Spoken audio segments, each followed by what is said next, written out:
Well, boy, how you feel now? My name is Solomon Northup. I'm a free man, and you have no right whatsoever to detain me. You're no free man. You're nothing but a Georgia runaway.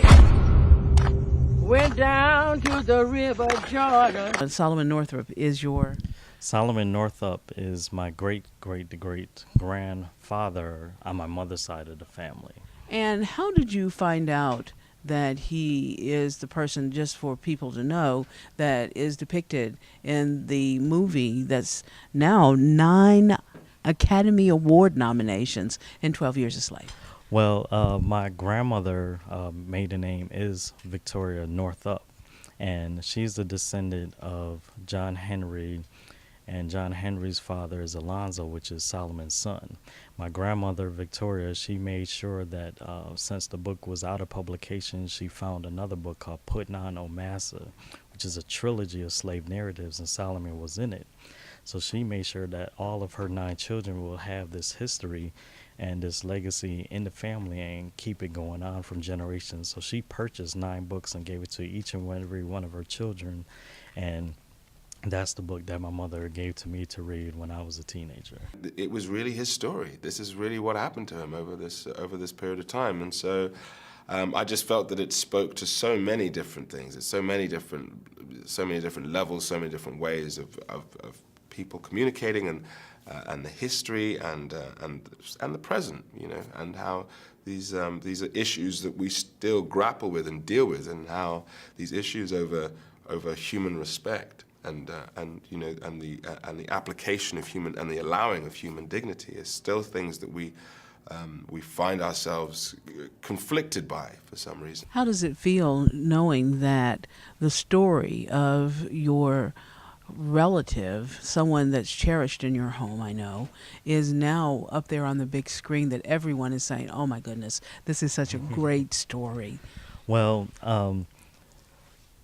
it is truly an honor for us that his story is actually being portrayed in the film for the second time. Gordon Parks doing the first one in 1984, Solomon Northup's Odyssey. Bass, I want you to help me. You're the only one that I can trust. Now you tell me that I can trust you. Tell me. You can trust me, you know that. My name's not Platt. I'm Solomon Northup. I was born a free man. Well, how I was kidnapped 11 years ago and sold. I'm from Saratoga Springs, New York. My God. You have got to help me. Please. I must get away. This book is being republished, and even some is even being studied in black literature, African American literature in high schools and in colleges. Just having his story as just a representation of the thousands and thousands of accounts of actual free black men being kidnapped, some being rescued and not telling their story, and some more often than not never being heard of before. You have a website you want people to come to see more information about things that you're trying to do? Well, currently my family members and I, we are working to create this website. It's called the Solomon Northup Foundation, and the Solomon Northup, and it's spelled out, and it's Northup. That's Northup. It's kind of changed in some of the presentations that it's Northup, but it's actually North and then the word up. So Solomon Northup Foundation.org. The site isn't up yet. We're still in the process of getting this organization together, and basically it's to promote the education not just of Solomon Northup but of all African American history, trying to get the entire nation to rewrite their history books.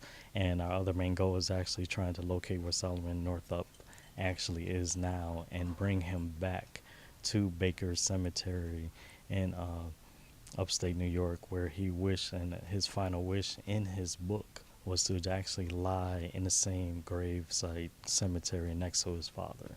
So that's our definite main goal. But besides that, it's also our intentions is to not just help in the education of African American history, but to help in other matters as well, whether it's legal matters or what have you.